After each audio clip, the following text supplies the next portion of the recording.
Hello dear friends, welcome to the 5 minute show.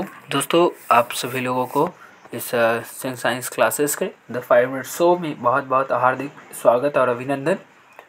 दोस्तों, जैसा कि आप सभी लोगों को पता होगा कि हम लोग पिछले कई दिनों से इस द 5 मिनट शो में हम लोग अलग अलग माध्यम से हर दिन कुछ नया और सबसे अच्छा और बेहतरीन शॉर्ट ट्रिक सीखते हैं, जिसके माध्यम से कई सारे प्रश्न हमारे लिए आसान हो जाते हैं। तो चलिए दोस्तों, आज का भी हमारा वही एक सबसे खास टॉपिक है बौद्ध संगीति के बारे में, जिसके बारे में हम लोगों ने पिछले एक वीडियो में चर्चा कर चुका है और उसके माध्यम से हम लोगों ने सभी बौद्ध संगीति के बारे में जाना था। आज हम लोग एक एक करके चारों बौद्ध संगीतियों के बारे में अच्छे से जानेंगे और किसके शासन काल में हुआ था और उसके जो अध्यक्ष थे, अध्यक्ष कौन थे और वो कब हुआ था। इन सभी चीज़ों को हम लोग एक शॉर्ट ट्रिक के माध्यम से याद करने का पूरा प्रयास करेंगे। तो चलिए दोस्तों, बने रहिए हमारे साथ अंत तक। आज का जो टॉपिक है वो बहुत ही खास होने वाला है, इसलिए दोस्तों बने रहिएगा, ताकि क्या होगा कि आप सभी लोगों को अच्छे से समझ में आएगा। चलिए हम लोग देखते हैं हमारा फर्स्ट बौद्ध समिट जो हुआ था,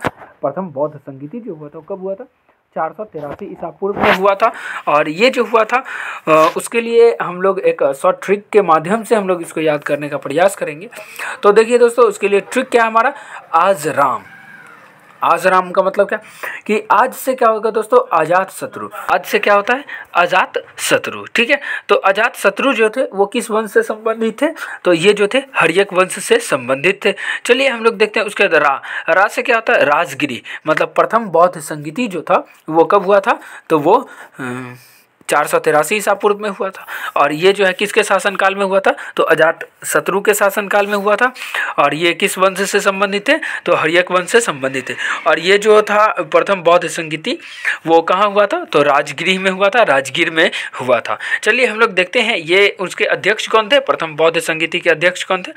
तो उसके अध्यक्ष थे महाकश्यप। चलिए हम लोग देखते हैं दोस्तों, हमारा नेक्स्ट जो है द्वितीय बौद्ध संगीति, सेकेंड बौद्ध समिट, वो कब हुआ था? 383 ईसा पूर्व में हुआ था।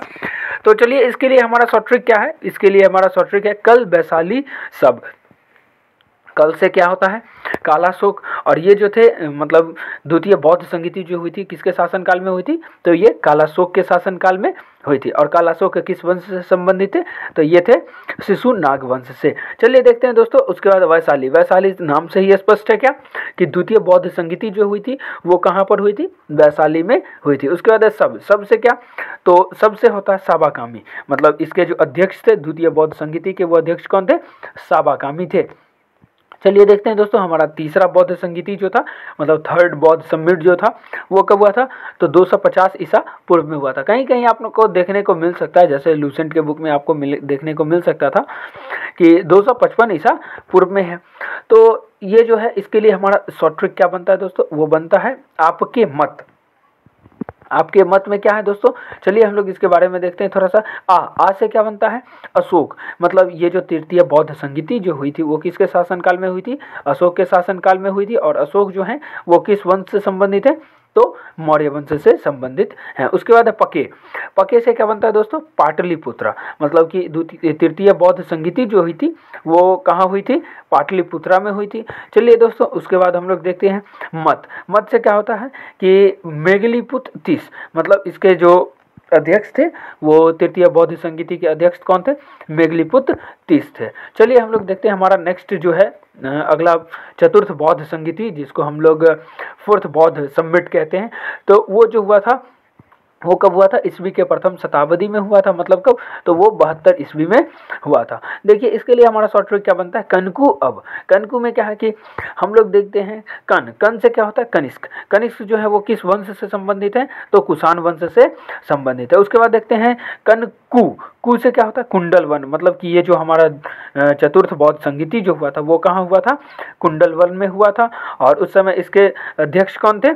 अध्यक्ष थे वसुमित्र। और अश्वघोष जो थे उसका उपाध्यक्ष। तो इसके लिए हम लोग याद रखेंगे। अब से क्या होता है, अ से अशोक घोष जो उस समय कौन थे, उपाध्यक्ष थे, और वसुमित्र क्या थे, अध्यक्ष थे। चलिए दोस्तों, इसके में एक चतुर्थ बौद्ध संगीति जो था उसके लिए एक इम्पॉर्टेंट चीज था क्या, कि चतुर्थ बौद्ध संगीति के बाद जो है ना, ये बौद्ध धर्म दो भागों में विभाजित हो गया। एक था हमारा हीनयान और दूसरा था महायान। तो चलिए दोस्तों, अभी तक आप सभी लोगों को उम्मीद है कि ये सारा जानकारी अच्छा लगा होगा, और हमारे साथ अभी तक बने रहने के लिए आपको बहुत बहुत धन्यवाद दोस्तों। अगर हमारा ये शॉर्ट ट्रिक अच्छा लगा होगा तो लाइक कर दीजिएगा, कमेंट कर दीजिएगा, और दोस्तों इसे शेयर करना ना भूलें अपने दोस्तों के साथ, ताकि उनको भी इसके बारे में जानकारी प्राप्त हो सके। थैंक यू दोस्तों, फिर मिलते हैं हम लोग एक नए वीडियो में, हर दिन एक नई ऊर्जा के साथ।